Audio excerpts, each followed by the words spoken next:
Terima kasih. Selamat pagi Bapak Ibu semuanya. Terima kasih atas kehadirannya pada siang hari ini dan terima kasih yang sangat spesial kepada Bapak Budi Tampu-Bolon yang telah menyampaikan sambutannya kepada kita semua.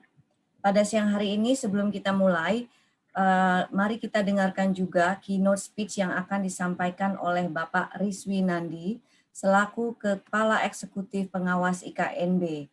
Mohon kesediaan dari Bapak Rizwi Nandi untuk dapat memberikan pandangan dan arahan Bapak terkait dengan penerapan GCG untuk meningkatkan asuransi jiwa di Indonesia.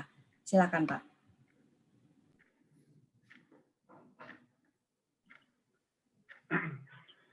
Baik, terima kasih Bu Apriliani Siregar sebagai moderator. Yang kami hormati Bapak Budi Tampu-Bolon, Ketua Asosiasi Asuransi Jiwa Indonesia, AAJI, juga Ibu Elin Wati sebagai Wakil Ketua dari AAJI, yang kami hormati pula para narasumber dari webinar siang hari ini, hadir Pak Mas Ahmad Daniri sebagai Dewan Pakar Komite Nasional Kebijakan Governance, Good Corporate Governance, kemudian juga Bapak Rianto Ahmadi, Direktur dari PT Prudential Life Insurance, kemudian juga Bapak Teddy Leo, Head dari Compliance di OVO ya. Kemudian juga kembali kami juga salam kepada Ibu Apriliani sebagai moderator pada acara webinar ini. Juga yang kami hormati Bapak Ibu anggota Dewan Pengurus dari AJI dan tentu yang kami banggakan juga Bapak Ibu anggota direksi dan komisaris dari perusahaan asuransi jiwa yang ikut dalam kegiatan webinar siang hari ini. Assalamualaikum warahmatullahi wabarakatuh. Selamat siang dan salam sejahtera bagi kita semua. Pertama-tama, marilah kita panjatkan puji syukur yang tidak habis-habisnya kepada hadirat Allah Subhanahu wa Ta'ala, Tuhan yang Maha Kuasa, karena atas rahmat dan karunia-Nya kita diberikan kesempatan, kesehatan untuk bertatap muka secara webinar dalam kegiatan diskusi virtual pada siang hari ini. Dan kemudian juga apresiasi yang tinggi kami sampaikan kepada jajaran pimpinan Dewan Pengurus AJI yang telah berkenan menginisiasi terselenggaranya kegiatan webinar ini. Semoga kegiatan ini dapat semakin memperkuat jalinan sinergi, koordinasi, dan komunikasi di antara seluruh stakeholder industri asuransi jiwa nasional. Kami juga melihat bahwa topik yang diangkat dalam webinar kali ini baik sekali, yaitu peran Good Corporate Governance dalam mendukung penetrasi pasar asuransi jiwa, dan tentu ini sangat relevan dengan perkembangan dan isu terkini yang terjadi di industri asuransi jiwa nasional. Oleh karena itu, kami berharap agar penyelenggaraan webinar ini dapat memberikan pencerahan bagi kita, para pelaku industri, mengenai urgensi atas penerapan tata kelola yang baik untuk mendukung proses bisnis dari perusahaan asuransi jiwa. Bapak, Ibu, serta hadirin yang saya hormati, perkembangan industri asuransi selama periode pandemi menunjukkan catatan yang cukup baik, khususnya dalam hal daya tahan dari industri asuransi secara keseluruhan. Setelah sempat terdampak negatif pada awal penyebaran COVID-19 di Indonesia, dan pada Februari 2021 ini kita melihat bahwa nilai aset dan investasi perusahaan asuransi jiwa telah menunjukkan indikasi pemulihan dengan mencatat pertumbuhan positif masing-masing 3,95% untuk aset dan 6,15% untuk investasi secara year on year. Tentunya kita berharap agar program vaksinasi nasional dapat terus berjalan secara lancar sehingga herd immunity dapat segera terbentuk dalam waktu yang tidak terlalu lama. Kita juga perlu pahami bahwa herd immunity ini menjadi sangat penting yang harus dipenuhi untuk memastikan agar aktivitas, produktivitas, dan konsumsi masyarakat dapat kembali berjalan dalam kondisi normal sebagaimana halnya sebelum pada masa periode pandemi ini. Bapak, Ibu, serta hadirin yang saya hormati, sebagaimana yang kita pahami bersama, salah satu isu klasik dari industri asuransi nasional ini masih di masalah penetrasi asuransi Indonesia yang masih rendah. Sebagaimana tadi yang juga diuraikan oleh Pak Ketua, Pak Budi Tambolon. Nah, pada tahun 2019 kita melihat catatan bahwa penetrasi asuransi jiwa nasional adalah 1,23%. Tapi ini menurun jika dibandingkan dengan angka pada tahun 2018 yang sebesar 1,33%. Kami masih menunggu data yang terbaru. Kemudian juga beberapa hasil penelitian menunjukkan bahwa penetrasi sektor jasa keuangan sangat dipengaruhi oleh dua faktor. Faktor utamanya yaitu faktor tingkat literasi masyarakat terhadap sektor jasa keuangannya dan faktor perlindungan konsumen.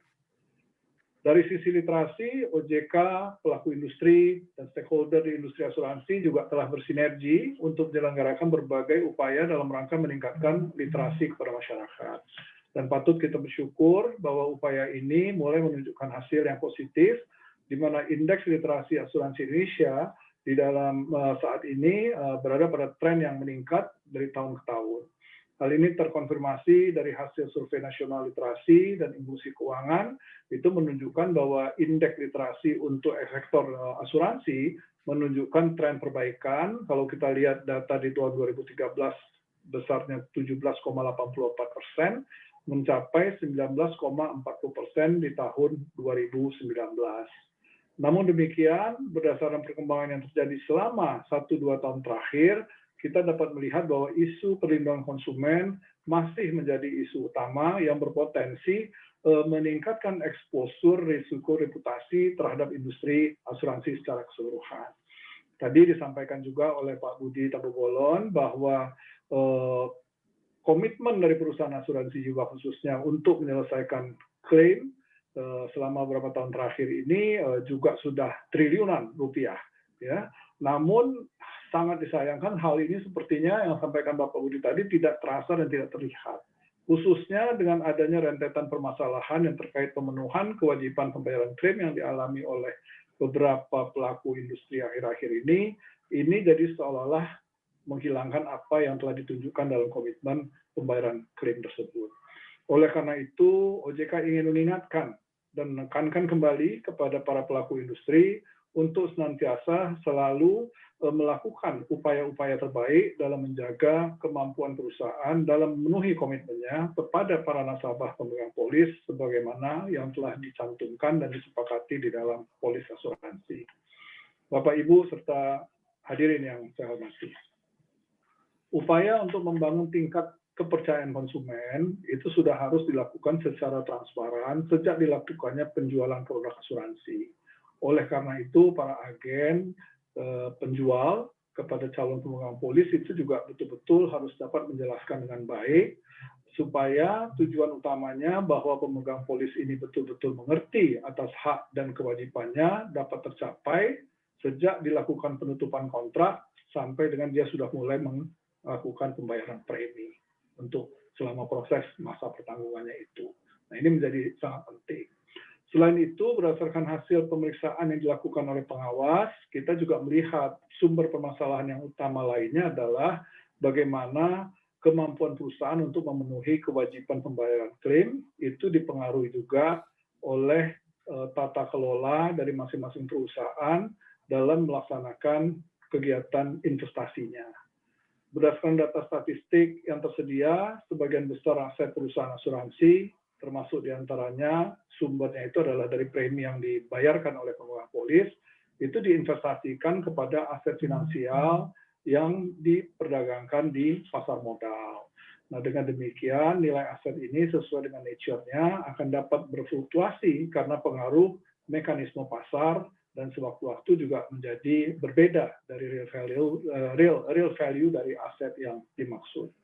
Nah, oleh karena itu, pada kesempatan ini kami ingin mengingatkan juga kembali peran penting dari penguatan tata kelola yang baik dalam penyelenggaraan fungsi investasi tersebut.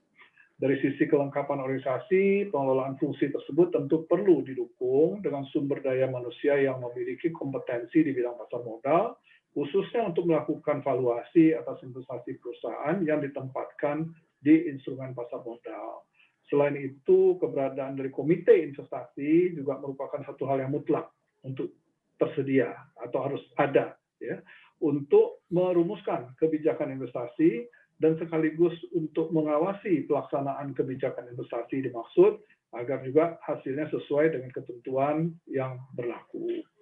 Sementara itu dari sisi proses, kami juga mengharapkan agar perusahaan asuransi memiliki SOP yang mengedepankan aspek kehati-hatian dalam hal penyelenggaraan fungsi investasi ini, baik dalam hal penempatan, pelepasan, dan penilaian daripada aset investasi tersebut. Bapak, Ibu, serta hadirin yang saya hormati, kami juga melihat bahwa penguatan tata kelola investasi ini juga perlu didukung dengan perbaikan dalam proses desain dan monitoring dari produk asuransinya. Dalam hal ini, kami melihat bahwa penerapan strategi investasi yang tidak hati-hati juga dipengaruhi oleh penjualan produk asuransi yang menjanjikan manfaat dengan tingkat garansi investasi yang cukup tinggi. Nah, keberadaan produk-produk seperti ini tentunya akan dapat memaksa perusahaan asuransi untuk menjalankan strategi investasi yang lebih agresif agar dapat memenuhi komitmen yang telah dijanjikan tersebut. Nah, hal tersebut tentu menempatkan perusahaan asuransi pada posisi yang dengan eksposur yang lebih tinggi terhadap market risk, sebagaimana halnya yang sempat terjadi di pasar modal pada periode-periode di awal pandemi COVID-19 ini. Maka dari itu, kami juga berharap agar keberadaan komite atau satuan kerja pemantau produk asuransi dapat memastikan agar fungsi pengembangan dan pemantauan produk itu berjalan dengan baik. Dalam konteks pengembangan produk misalnya, sangat penting bagi perusahaan asuransi untuk melakukan pendekatan forward looking dan menerapkan analisis sensitivitas secara robust dalam menetapkan asumsi yang digunakan untuk mengembangkan produk dari asuransi yang akan dibuat, gitu ya. Selain itu, sebagai bagian daripada bahan komitmen untuk menjaga kemampuan pemenuhan kewajiban terhadap pemegang polis, maka perusahaan asuransi tentu juga perlu mempersiapkan rencana-rencana kontingensi yang visible untuk mengantisipasi potensi dari adverse skenario yang akan mempengaruhi nilai aset investasi di perusahaan. Nah, dengan demikian, perusahaan asuransi mudah-mudahan akan dapat lebih proaktif untuk mengantisipasi perubahan kondisi ekonomi, misalnya dengan melakukan revisi atau perbaikan terhadap desain produk asuransi, ataupun juga membatasi pemasaran produk asuransi tersebut pada waktunya. Sementara itu, dari perspektif regulator, dalam rangka penguatan pengawasan terhadap produk asuransi, saat ini OJK tengah menyiapkan pengaturan yang menetapkan bahwa laporan perkembangan produk merupakan bagian dari laporan bulanan yang akan disampaikan oleh perusahaan asuransi. Jadi ini kita juga perlu melakukan perbaikan untuk juga bisa melakukan antisipasi terhadap potensi-potensi yang bisa berkembang di masyarakat terhadap produk-produk yang dijual oleh teman-teman di industri asuransi. Bapak, Ibu, serta hadirin yang saya hormati. Sebagaimana telah kita ketahui bersama, salah satu bagian penting dari program transformasi IKNB adalah penyempurnaan dari kerangka pengaturan kita untuk mendukung penguatan pengawasan di sektor IKNB khususnya asuransi. Upaya penguatan pengawasan sektor IKNB tersebut antara lain adalah dengan penyempurnaan mekanisme penilaian tingkat kesehatan di lembaga jasa keuangan non-bank. Nah, sesuai dengan POJK nomor 28 tahun 2020, indikator tingkat kesehatan LJKNB, lembaga jasa keuangan non-bank, tidak lagi semata-mata akan mengacu pada indikator keuangan seperti permodalan dan rentabilitas, tetapi juga akan mengacu pada sejauh mana upaya pelaku industri untuk melakukan manajemen risiko dan kualitas tata kelola yang tersedia di internal perusahaan. Nah, melalui penyempurnaan regulasi ini, maka diharapkan ke depan OJK dapat memperoleh gambaran yang lebih komprehensif terhadap situasi dan kondisi dari masing-masing pelaku industri, termasuk juga kondisi kesehatan industrinya atau usahanya. Kemudian juga gambaran yang lebih komprehensif ini tentu akan sangat membantu kepada OJK untuk melakukan langkah-langkah pengawasan yang lebih efektif, efisien, dan proporsional, bisa lebih fokus hal-hal apa yang akan kita dalami. Itu contoh-contoh untuk lebih mengefisiensikan kegiatan pengawasan yang selama ini kan kita masuk untuk periksa semua, tetapi dengan dengan mekanisme yang baru ini mudah-mudahan kita juga bisa lebih fokus gitu ya untuk melihat apa yang harus kita lakukan evaluasi. Selain itu, Bapak dan Ibu, dalam rangka penguatan pengawasan dan pengelolaan investasi ini, maka OJK juga berupaya meningkatkan monitoring. Kita sedang kembangkan juga aplikasinya atas portfolio investasi dari masing-masing perusahaan asuransi. Sehingga ini merupakan bagian sebenarnya implementasi dari pengawasan terintegrasi yang ada di OJK, dan ini kita lakukan bersama dengan pengawas di bidang pasar modal, karena memang tidak bisa dipungkiri hampir 80% investasi dari industri asuransi dan juga disatukan industri dana pensiun itu melakukan investasi di di instrumen-instrumen pasar modal. Sehingga kita dengan demikian mohon izin kita bisa mengetahui di mana nih konsentrasi investasi aset finansial dari masing-masing perusahaan, termasuk juga selain saham, juga isi dari masing-masing reksadananya. Sehingga dengan demikian kita juga bisa, kalau diperlukan, bisa langsung mengundang executive meeting misalnya untuk meminta penjelasan ataupun action plan kalau memang ini sudah terlalu besar konsentrasi penempatan daripada dana investasinya. Nah, melalui penerapan supervisory action yang tepat, ke depan tentu permasalahan pada perusahaan asuransi mudah-mudahan dapat sama-sama kita antisipasi lebih awal untuk mencegah terjadinya eskalasi masalah dan mengurangi potensi terjadinya kerugian nasabah. Bapak dan Ibu serta hadirin yang kami hormati, mungkin demikian sebagai penutup. Kembali kami ucapkan terima kasih kepada AJI, panitia penyelenggara dan seluruh pembicara yang telah berkenan hadir pada kesempatan webinar siang hari ini. Kami juga tak lupa kepada seluruh peserta mengucapkan selamat mengikuti webinar ini, dan mungkin juga pada kesempatan yang baik ini kami juga ingin menyampaikan permohonan maaf lahir batin. Kita akan memasuki bulan Ramadan. Semoga penuh berkah bagi kita semua dan tentu juga diharapkan tidak mempengaruhi kegiatan kita untuk bekerja lebih baik dan meningkatkan produktivitas walaupun dalam situasi bulan Ramadan ini. Semoga diskusi yang terselenggara hari ini dapat berlangsung interaktif, produktif, dan dapat menghasilkan buah pemikiran yang berharga untuk merumuskan solusi guna mendorong perbaikan dan pertumbuhan industri asuransi jiwa nasional ini. Demikian kami sampaikan, mohon maaf kalau ada hal-hal yang kurang tepat dalam penyampaiannya. Wabillahi taufiq wal hidayah. Wassalamualaikum warahmatullahi wabarakatuh.